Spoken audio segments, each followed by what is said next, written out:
ನಮಸ್ಕಾರ ವೀಕ್ಷಕರೇ, times 24x7 Belagavi ನ್ಯೂಸ್ಗೆ ಸ್ವಾಗತ. ನಾನು ಅಮರ್. ನಾವು ಇವತ್ತು ಬಂದಿದ್ದೇವೆ ರಾಯಬಾಗ ತಹಶೀಲ್ದಾರ್ ಕಚೇರಿಯಲ್ಲಿ.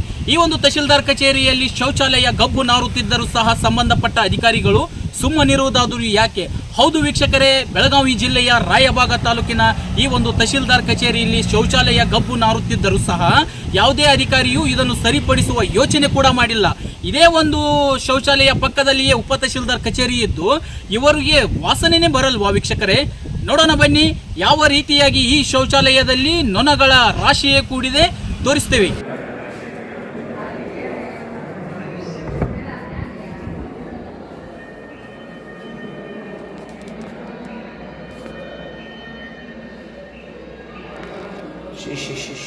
ಸ್ಮೆಲ್ ರಕ್ಷ